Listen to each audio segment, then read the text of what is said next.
Welcome back to my YouTube channel Prakruthi Madilu. ಯಾರೆಲ್ಲ ನನ್ನ ಚಾನಲ್ನ ಸಬ್ಸ್ಕ್ರೈಬರ್ ಆಗಿಲ್ಲ, ಸೊ ಪ್ಲೀಸ್ ನನ್ನ ಚಾನಲ್ನ ಸಬ್ಸ್ಕ್ರೈಬರ್ ಆಗಿ, ಹಾಗೆ ಪಕ್ಕದಲ್ಲಿ ಕಾಣ್ತಿರೋ ಬೆಲ್ಲೈಕನ್ನ ಮರೀದೆ ಕ್ಲಿಕ್ ಮಾಡಿ. ನನ್ನ ಚಿಕ್ಕ ಮಗನಿಗೆ ಹುಷಾರಿರಲಿಲ್ಲ, ಜ್ವರ ಬರ್ತಿತ್ತು, ಅಂದರೆ ಬಿಟ್ಟು ಜ್ವರ ಬರ್ತಿತ್ತು. ಒಂದು 3-4 ದಿವಸದಿಂದನೂ ಜ್ವರನೇ ಇತ್ತು. ಮತ್ತು ಹಾಸ್ಪಿಟ್ಲಿಗೆ ತೋರಿಸಿದ್ರೂ ಕೂಡ ಅಲ್ಲಿ ಮೆಡಿಸನ್ ಕೊಡ್ತಿದ್ರು. ಆ ಮೆಡಿಸನ್ ಹಾಕಿದ್ರೆ ಕಡಿಮೆ ಆಗೋದು, ಮತ್ತು ತಿರ್ಗಾ ಜಾಸ್ತಿ ಆಯ್ತಿತ್ತು. ಹಾಗೆ ಬಿಟ್ಟು ಜ್ವರ ಬರ್ತಿತ್ತಲ್ಲ. ಅಂದರೆ ಈಗ ಯಾವಾಗಲೂ ನಮಗೆ ದಾಸನೂರಿಗೆ ಕರ್ಕೊಂಡೋಗಿ ರೂಢಿ ಅಲ್ವಾ. ಸೊ ಹಾಗಾಗಿ ಅಲ್ಲಿಗೆ ಹೋದರೆ ಕಡಿಮೆ ಆಗುತ್ತೆ ಅಂತ ಹೇಳಿ ಅಲ್ಲಿಗೆ ಹೋಗೋಣ ಅಂತ ಅಂದ್ಕೊಂಡು, ಆದರೆ ನಾವು ನೆಕ್ಸ್ಟ್ ಭಾನುವಾರ ಹೋಗೋದ ಅಂತ ಅಂದ್ಕೊಂಡಿದ್ದೋ. ನಾನು ನಿನ್ನೆ ಕೆಲಸಕ್ಕೆ ಹೋಗ್ಬೇಕಾಗಿತ್ತಲ್ಲ, ಹಾಗಾಗಿ ಏನು ಮಾಡಿದೆ, ಅವ್ನಿಗೆ ಜ್ವರ ಎಲ್ಲ ಕಡಿಮೆ ಆಗಿತ್ತಲ್ವ, ದೇವ್ರ ಹೆಸ್ರು ಹೇಳಿ ₹1 ಇಳಿ ತೆಗೆದ್ಬಿಟ್ಟು ದೇವ್ರ ಮುಂದೆ ಮಡಗಿದೆ, ನೆಕ್ಸ್ಟ್ ಭಾನುವಾರ ಹೋಗೋದ ಅಂತ ಹೇಳಿ. ಆವಾಗ ನಾನು ನಿನ್ನೆ ಟಾನಿಕ್ ಹಾಕ್ಬಿಟ್ಟು ಸ್ಕೂಲಿಗೆ ಕಳಿಸ್ದೆ. ಅವ್ನಿಗೆ ಪಾಪುನ ಸ್ಕೂಲಿಗೆ ಕಳಿಸ್ದೆ. ನೋಡಿದ್ರೆ 3 ಗಂಟೆಗೆ ನಮ್ಮ ಮನೆಯವ್ರು ಫೋನ್ ಮಾಡಿದ್ರು, ಪಾಪುಗೆ ಜ್ವರ ಬಂದ್ಬಿಟ್ಟೈತೆ, ಇದು ರೆಡಿಯಾಗಿರೋ ಬರೋ ತನಕ ದೇವಸ್ಥಾನ ಕರ್ಕೊಂಡೋಗಿದ್ದು ಬಂದ್ಬಿಡೋಣ ಅಂತ ಹೇಳಿದ್ರು. ದೇವ್ರ ಹೆಸ್ರು ಎತ್ತಿದ್ಮೇಲೆ ದೇವಸ್ಥಾನಕ್ಕೆ ಹೋಗಲೇಬೇಕು. ನಾವು ಮುಂದೆ ಅವಾಗ ಬರ್ತೀವಿ ಅಂತ ಹೇಳಂಗೇ ಇಲ್ಲ. ಅವಾಗ ಸರಿ ಆಯಿತು ಅಂತೇಳಿ ಅವ್ರು ಬರೋ ಅಷ್ಟೊತ್ತಿಗೆ ನಾನು ಕೂಡ ರೆಡಿಯಾಗಿದ್ದೆ. ಅವರು 3 ಗಂಟೆಗೆ ಮಕ್ಕಳನ್ನ ಕರ್ಕೊಂಡು ಬಂದು ಮಕ್ಕಳಿಗೆಲ್ಲ ಸ್ನಾನ ಮಾಡಿಸಿ, ಅವರು ಸ್ನಾನ ಮಾಡಿ ಮನೆಯಿಂದ ಹೊರಟಾಗಲೇ 4:15 ಆಗಿತ್ತು.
ನಾವಲ್ಲಿ ಪೂಜೆ ಸಾಮಾನು ತೊಗೋತಾ ಇದ್ರೆ ನಮ್ಮ ಶಶಾಂಕ್ ಇಲ್ಲಿ ಕತೆನ ಮಾತಾಡಿಸ್ತಾ ಇದ್ದಾನೆ.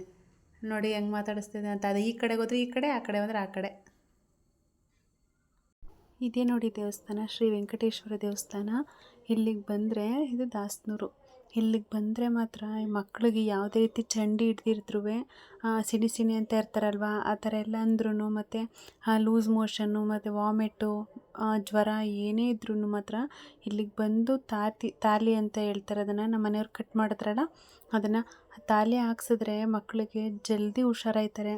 ಆಮೇಲೆ ಊಟ ಮಾಡಲ್ಲ ಅಂತ ಸುಮಾರು ಮಕ್ಕಳುಗಳು ಈಗ ಸಿಣಿ ಅಂತ ಇರ್ತಾರೆ, ಊಟ ಸರಿಯಾಗಿ ಮಾಡಲ್ಲ ಅಲ್ವಾ, ಕಣ್ಣು ದೃಷ್ಟಿ ಥರ ಎಲ್ಲ ಆಗಿರುತ್ತೆ. ಇಲ್ಲಿಗೆ ಬಂದರೆ ಎಲ್ಲ ರೀತಿ ಮಕ್ಳಿಗೆ ವಾಸಿ ಆಯ್ತದೆ, ಚೆನ್ನಾಗಾಗ್ತಾರೆ, ಮಕ್ಕಳು ಕೂಡ ಚೆನ್ನಾಗಾಯ್ತಾರೆ.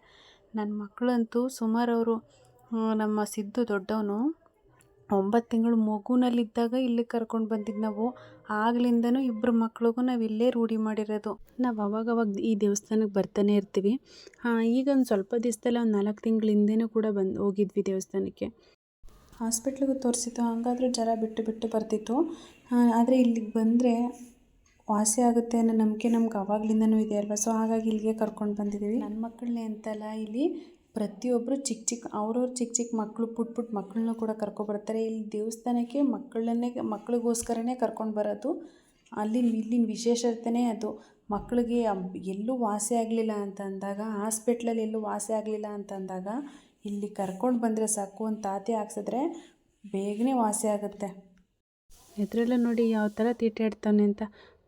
ನಮ್ಮ ಸಿತ್ತು ಜೊತೆ ಮಾತ್ರ ಎಷ್ಟು ತೀಟೆ ಆಡ್ತಾನೆ ನೋಡಿ ನೀವು, ಒಂತೂ ನಿಲ್ತಾ ಇಲ್ಲ. ಮಕ್ಕಳು ಮನೇಲಿ ನಗ್ನಗ್ತಾ ಆರೋಗ್ಯವಾಗಿದ್ದರೆ ಅದಕ್ಕಿಂತ ಖುಷಿ, ಅದಕ್ಕಿಂತ ದೊಡ್ಡ ಆಸ್ತಿ ಬೇರೆ ಇನ್ನೇನು ಇರಲ್ಲ ಅಲ್ವಾ. ಅದಂತೂ ಸತ್ಯವಾದ ಮತ್ತು ದೊಡ್ಡವರು ಸುಮ್ಮನೆ ಹೇಳಿದಾರ, ಮಕ್ಕಳಿರಲ್ಲವ ಮನೆ ತುಂಬ ಅಂತ.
ನೋಡಿದ್ರಲ್ಲ, ಈ ವಿಡಿಯೋ ನಿಮ್ಗೆ ಇಷ್ಟ ಆಗಿದರೆ ಪ್ಲೀಸ್ ನನ್ನ ಚಾನಲ್ನ ಸಪೋರ್ಟ್ ಮಾಡಿ, ಲೈಕ್ ಮಾಡಿ, ಶೇರ್ ಮಾಡಿ, ಕಮೆಂಟ್ ಬಾಕ್ಸಲ್ಲಿ ಕಮೆಂಟ್ ಮಾಡೋದನ್ನು ಮರಿಬೇಡಿ. Thank you for watching.